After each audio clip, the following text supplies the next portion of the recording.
Diario, yo soy Vanessa Almenara, los voy a acompañar el día de hoy, pero antes vamos a revisar nuestros titulares.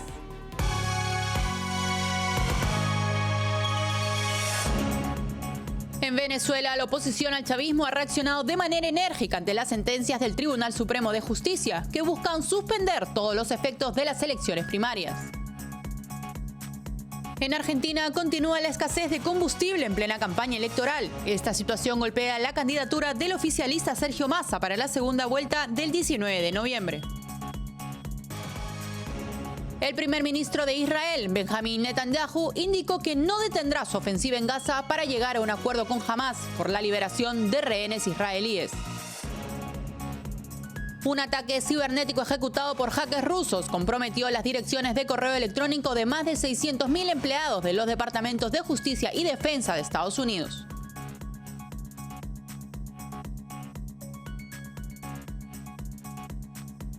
Bien, vamos con el desarrollo de las noticias. Pues en Venezuela, la oposición al chavismo se levanta enérgicamente contra las recientes sentencias del Tribunal Supremo de Justicia que amenazan con suspender los resultados de las primarias celebradas el 22 de octubre por la Comisión Nacional de Primarias venezolano.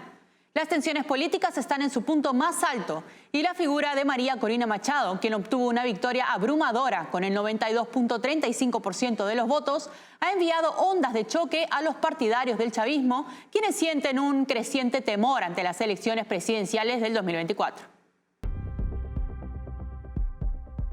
La oposición al chavismo ha reaccionado de manera enérgica ante las sentencias del Tribunal Supremo de Justicia que buscan suspender todos los efectos de las primarias del 22 de octubre organizadas por la Comisión Nacional de Primarias de Venezuela. María Corina Machado, la vencedora indiscutible de las primarias con el 92.35% de los votos, ha generado un profundo impacto en los partidarios del chavismo, quienes ahora sienten temor por lo que el futuro les depara en las elecciones presidenciales del 2024. La oposición ha reaccionado de manera unificada y estratégica ante los desafíos planteados por el gobierno. Andrés Caleca, otro candidato en las primarias, ha subrayado la necesidad de responder con inteligencia y unidad a las agresiones del régimen, evitando caer en provocaciones. Freddy Superlano, destacado antichavista, expresó su desacuerdo con estas decisiones judiciales, afirmando que no podrán invalidar la voluntad expresada por el pueblo. Delsa Solórzano, quien compitió en las primarias junto a Machado y otros 8 aspirantes, ha reafirmado su apoyo a la comisión organizadora y a los equipos técnicos que colaboraron en el proceso electoral. También se ha sumado Enrique Capriles, quien ha enfatizado que a medida que el gobierno ataca y burla a los ciudadanos que sufren las consecuencias de su gestión, aumentan el número de votos que buscan cambiar lo que consideran el peor gobierno de la historia de Venezuela. La oposición venezolana ha hecho un llamado a la unidad y ha reafirmado su compromiso con la vía electoral como la mejor herramienta para lograr el cambio que tanto anhela el país sudamericano. Estados Unidos ha emitido una severa advertencia al régimen de Nicolás Maduro después de que la Corte Suprema de Venezuela, afín al chavismo, suspendiera todos los efectos de las primarias opositoras que fueron ganadas con un abrumador 92% de votos por María Corina Machado. Este conflicto se centra en el incumplimiento de los compromisos del acuerdo de hoja de ruta política firmado en Barbados, que pretendía garantizar elecciones presidenciales libres y justas en Venezuela, con la supervisión de observadores internacionales. Un portavoz del Departamento de Estado de Estados Unidos ha sido claro en su mensaje. El gobierno de Estados Unidos tomará medidas si Maduro y sus representantes no cumplen con sus compromisos de la hoja de ruta electoral. Además, instó al régimen chavista a respetar el triunfo de María Corina Machado en las elecciones del 22 de octubre y a mantener los compromisos adquiridos en el Acuerdo de Barbados. Las elecciones primarias de la oposición, que se consideraban un paso importante hacia elecciones presidenciales competitivas en 2024, se han visto afectadas por la suspensión de la Corte Suprema de Justicia, controlada por el chavismo. La situación ha llegado incluso al Senado de Estados Unidos, donde el senador Marco Rubio, representante de Florida, ha instado a anular el reciente levantamiento de sanciones contra Venezuela. Rubio alega que el régimen de Maduro no tiene la intención de respetar los acuerdos ni el resultado de las elecciones. Bien, y debido a la decisión del Tribunal Supremo de Justicia de Venezuela de suspender las elecciones primarias de la oposición, nosotros nos enlazamos con el analista político César Báez. Buenas tardes, César. Primero darte la bienvenida a Informe Diario. Hola, muchas gracias por la invitación. Siempre es un gusto estar por acá. Claro que sí, es un espacio en el que nosotros tenemos información y necesitamos la tuya también de primera mano, y es por eso que yo quisiera arrancar consultándote qué consecuencias en la oposición tendrá la sentencia del Tribunal Supremo de Justicia de suspender las elecciones primarias. El Tribunal Supremo de Justicia con esta medida busca suspender los efectos de la elección primaria.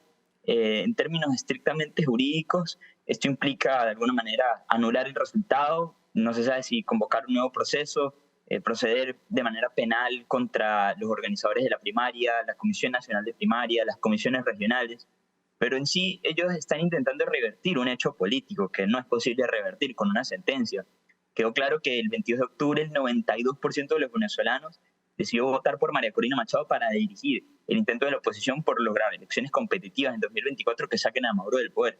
Y ese hecho no se puede revertir con una sentencia. El liderazgo de María Corina fue prácticamente proclamado por la mayoría de venezolanos, y por primera vez en mucho tiempo los partidos políticos, los líderes, la oposición y sobre todo la sociedad civil están cohesionados para un mismo esfuerzo. Lo que busca el Tribunal Supremo de Justicia, como bien se ha dicho, va en contra de los acuerdos firmados en Barbados, y veremos si de alguna manera representa el inicio de una escalada de represión o por el contrario pueden haber herramientas diplomáticas para que esto no siga ocurriendo. Ok, y a raíz de eso, ¿qué acciones podría llevar a cabo la ganadora María Corina Machado? Hasta ahora, la dirección de la Comisión de Primaria se ha manejado de manera muy independiente a los partidos políticos.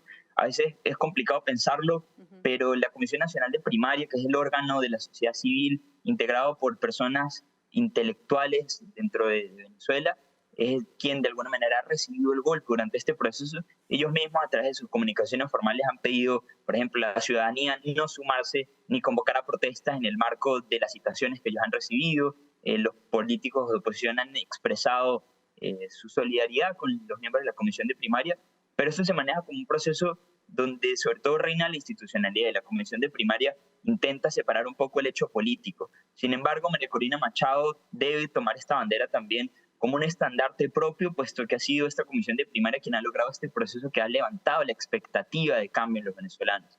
Entonces, ir contra este proceso implica intentar vulnerar su liderazgo, intentar vulnerar la legitimidad que ella ha ganado frente a los venezolanos. De alguna manera tiene que saber sortearlo para poder llegar con un buen capital político a las elecciones de 2024. Claro, y eso nos ha llevado a preguntarnos diversas cosas, ¿no? Sobre todo, y por ejemplo, ¿qué acciones tomará Estados Unidos sobre la flexibilización de las sanciones hacia el régimen de Nicolás Maduro? Y el rol de la administración Biden es vital en todo este proceso. Gracias a los acuerdos de Barbados es que la elección primaria pudo darse. A pesar de algunos escenarios de represión muy puntuales, el escenario que imperó tanto a nivel nacional como a nivel internacional fue de participación cívica, fue de paz, fue de cooperación y sobre todo de un talante democrático que hace mucho tiempo no se veía. Entonces, de alguna manera, Estados Unidos, cuando firma estos acuerdos y promete levantar las sanciones, ya ha comenzado con esto, él está reconociendo un compromiso también por parte del régimen de Maduro a respetar la forma en la que la oposición decida elegir a su candidato presidencial, bien sea esta primaria, bien sea un consenso, bien sea una asociación, lo que sea. Si el gobierno de Maduro no está dispuesto a respetar estos acuerdos y ya ha demostrado a través de este paso que su actitud en futuro será seguir reprimiendo, persiguiendo e incluso no dejar participar a María Corina Machado en 2024, Estados Unidos debe echar para atrás este levantamiento de sanciones, puesto que el acuerdo será incumplido. Claro, y sobre todo que es bastante importante la palabra respetar, ¿no? Como lo mencionas. César, ¿tú crees que fue un error la negociación con el régimen? De ninguna manera fue un error, a pesar de que las pruebas no se tengan a la mano. Esto es un proceso que implica mucho tiempo, mucha paciencia y saber con qué se está lidiando. Vale la pena recordar que en la mayoría de regímenes autoritarios el momento más débil es cuando el régimen se abre, no cuando se cierra. Tal es el caso de la Unión Soviética. La Unión Soviética pasó sus momentos de mayor debilidad cuando las grandes empresas norteamericanas de comida rápida empezaron a abrir locales de comida en toda la Unión Soviética, una cuestión muy novedosa para ellos. El manejo de expectativas fue vital para lograr que el régimen comunista cayera en ese sentido. El acercamiento con Nicolás Maduro es necesario porque de facto es quien controla el poder en Venezuela.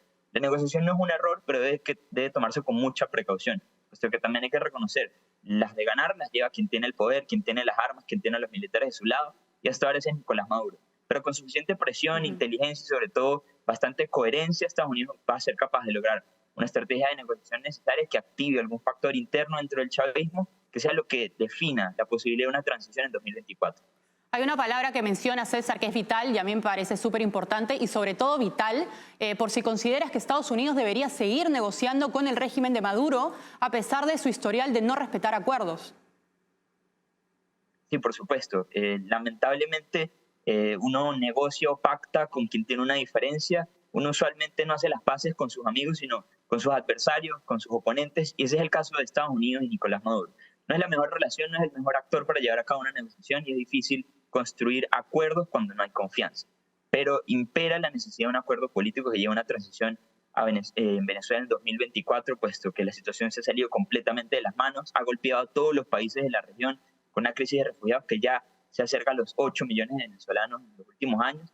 Y si de alguna manera transmite algo de esperanza, hay que saber de que el chavismo se caracteriza por la represión, por la persecución y por la violencia. A pesar de eso, el 22 de octubre fue posible llevar a cabo un proceso democrático, pacífico, totalmente organizado por la sociedad civil, sin escenarios de represión masiva. Eso implica que del lado del chavismo, quizá no sean todos, quizá no sea Maduro, pero hay factores que permiten que esto ocurra porque también les interesa que ocurra una transición. Ese mensaje de esperanza es de alguna manera lo que debe mover la fe y que es posible lograr un acuerdo que en 2024 retorne la libertad a Venezuela. Bien, César, muchísimas gracias por esa información, por esclarecernos un poco más el panorama. Seguramente nosotros vamos a seguir atentos y siguiendo el caso y el tema de lo que se vive en Venezuela y esperamos tenerte de vuelta también en un espacio como este.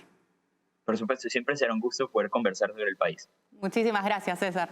Bien, nosotros continuamos con la información, pues la acusación del ministro de Economía argentino, Sergio Massa, a las empresas productoras de petróleo por retener crudo y priorizar la exportación ha generado controversia en medio de la crisis de combustible que enfrenta el país. Aunque Argentina registró un récord de producción de petróleo en septiembre, la falta de gasolina en octubre se atribuye al control de precios, problemas internos de refino y la escasez de dólares para importar componentes clave.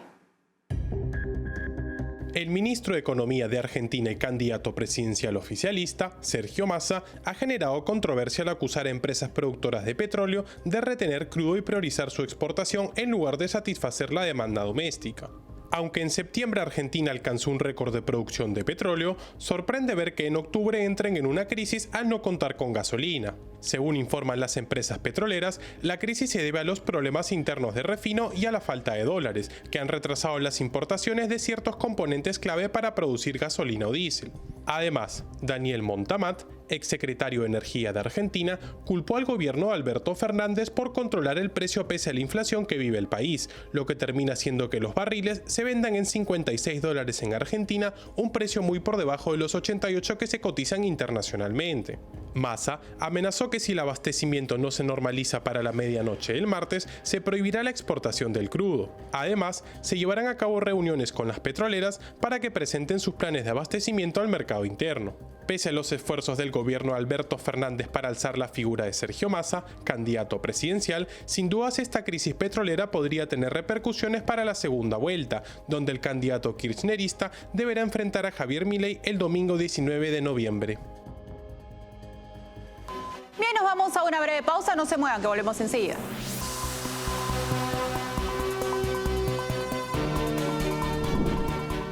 Café Sombra de Pino, un café diferente que crece a la sombra de pinos en Villarrica. Ya lo saben, Café Sombra de Pino, un café premium al alcance de todos.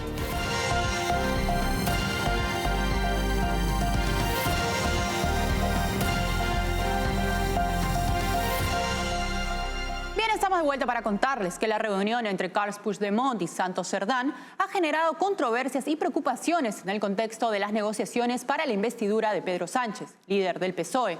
El énfasis en la amnistía para los involucrados en el proceso independentista catalán y la búsqueda de un mecanismo de mediación suscitan divisiones y críticas. Esto plantea interrogantes sobre la firmeza del gobierno español en la defensa de la unidad del país y sus implicaciones políticas. La reunión en la sede del Parlamento Europeo en Bruselas entre Carles Puigdemont, expresidente de la Generalitat y prófugo de la justicia española, y Santos Cerdán, secretario de organización del PSOE, ha generado ciertas controversias y preocupaciones. Esto porque en la reunión se hablará sobre la posibilidad de una amnistía para los separatistas catalanes condenados por la justicia española. Así, Pedro Sánchez busca mantenerse como presidente del gobierno y por ello podría llegar a ceder ante las demandas de Puigdemont. Aunque trabajan para lograr un acuerdo en torno a la amnistía y un mecanismo de mediación presentado por Junts per Catalunya, la propuesta genera divisiones y críticas. La amnistía para quienes han desafiado la ley y la Constitución puede percibirse como una falta de responsabilidad por parte del gobierno español. La priorización de las negociaciones con líderes separatistas catalanes para asegurar la investidura de Pedro Sánchez, líder del PSOE, pone en tela de juicio su firmeza en la defensa de la unidad del país y ha provocado preocupaciones en algunos sectores, ya que la amnistía podría ser vista como un perdón a actos que desafiaron la legalidad española. Recordemos que Pedro Sánchez tiene hasta el 27 de noviembre para llegar a un acuerdo para conseguir la investidura e iniciar su segundo mandato como presidente del gobierno español. De lo contrario, se convocarán a nuevas elecciones.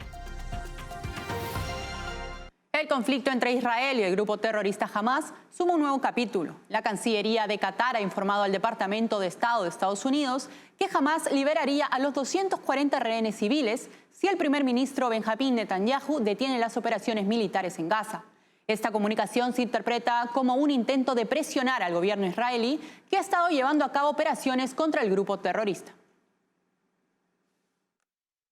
La Cancillería de Qatar comunicó al Departamento de Estado de Estados Unidos que jamás liberará a los 240 rehenes civiles retenidos en los túneles de la Franja de Gaza si el primer ministro Benjamín Netanyahu detiene las operaciones militares en Gaza, en un claro gesto de coacción al gobierno israelí que viene haciendo operaciones contra el grupo terrorista. Aunque Israel ha realizado intercambios de rehenes propios por prisioneros palestinos acusados de actos terroristas en el pasado, Netanyahu se muestra indeciso en cuanto a aceptar un acuerdo negociado por Qatar y supervisado por Israel y Estados Unidos. El primer ministro se opone a suspender la ofensiva en Gaza, una condición fundamental establecida por Hamas ante el Ministerio de Relaciones Exteriores de Qatar. El último lunes, el grupo terrorista publicó un video en el que aparecen Yelena Trupanov, Daniel Aloni y Rimon Kirsch, mujeres israelíes secuestradas en Gaza. En respuesta al video publicado por Hamas en las redes sociales, el gobierno israelí emitió rápidamente una declaración describiendo al video como una cruel propaganda psicológica de Hamas y expresaron su apoyo a las familias, asegurando que están haciendo todo lo posible para devolver a todos los cautivos y personas desaparecidas a sus familias. Pese a la rápida respuesta de Netanyahu, la disputa política sigue sin resolverse. El gobierno israelí transmitió a Qatar, a través de los Estados Unidos, su disposición a intercambiar rehenes civiles por prisioneros palestinos. Sin embargo, se negaron tajantemente a detener la ofensiva en Gaza como condición fundamental para llegar a un acuerdo con Hamas. El reciente ataque cibernético perpetrado por hackers rusos que comprometió las direcciones de correo electrónico de alrededor de 632.000 empleados de los departamentos de Justicia y Defensa de Estados Unidos ha resaltado la creciente amenaza en el ámbito de la ciberseguridad. Aunque los datos afectados se consideraron de baja sensibilidad y no incluyeron información clasificada, este incidente se suma a una serie de violaciones de datos que afectan a diversas organizaciones. La Casa Blanca está trabajando en una nueva política para abordar los ataques de secuestro de datos y fomentar la colaboración internacional en materia de ciberseguridad. En un alarmante episodio cibernético, hackers rusos lograron comprometer las direcciones de correo electrónico de aproximadamente 632.000 empleados de los departamentos de Justicia y Defensa de Estados Unidos a principios de este año. Según informes de Bloomberg, este ataque ha exacerbado una ola continua de violaciones de datos que afectan a diversas organizaciones, incluyendo aerolíneas, universidades y varias agencias gubernamentales. El crimen se atribuye en su mayoría a un grupo de criminales de habla rusa. El incidente, que ocurrió el 28 y 29 de mayo, se ha catalogado como un incidente mayor por funcionarios estadounidenses. A pesar de esta etiqueta, los datos comprometidos se consideraron de baja sensibilidad y no contenían información clasificada. Los datos afectados incluyen direcciones de correo electrónico, enlaces a encuestas de empleados del gobierno y códigos de seguimiento interno de la agencia, según un informe de la Oficina de Administración de Personal. Los hackers obtuvieron acceso a través de un programa de transferencia de archivos llamado Movit, utilizado para administrar encuestas de empleados. Entre los empleados afectados en el Departamento de Defensa se encuentran funcionarios de la Fuerza Aérea, el Ejército, el Cuerpo de Ingenieros del Ejército, la Oficina del Secretario de Defensa y el Estado Mayor Conjunto. En respuesta a este problema creciente de ciberseguridad, la Casa Blanca está trabajando en la elaboración de una nueva política que describa cómo los gobiernos deben abordar los ataques de secuestro de datos. Esto incluirá compartir información sobre los atacantes y las cuentas utilizadas para cobrar rescates. El secuestro de datos es una amenaza cibernética que bloquea los sistemas de una organización y exige un rescate a cambio de su liberación. El alcance exacto de los ataques de secuestro de datos puede ser difícil de calcular, ya que muchas empresas no denuncian estos incidentes. Según datos de Estadista, a nivel mundial, las organizaciones detectaron 493 millones de intentos de ataques de secuestro de datos el año pasado. Para hacer frente a esta amenaza, Estados Unidos lidera una alianza con más de 50 países, incluyendo Nigeria, Costa Rica, Singapur y Corea del Sur, junto con la Interpol y la Unión Europea. Esta colaboración refleja la creencia de que la seguridad de la conectividad digital es esencial para proteger a los ciudadanos en la era actual. Bien, hemos llegado a la parte final. Nosotros nos despedimos por hoy. Muchas gracias por acompañarnos.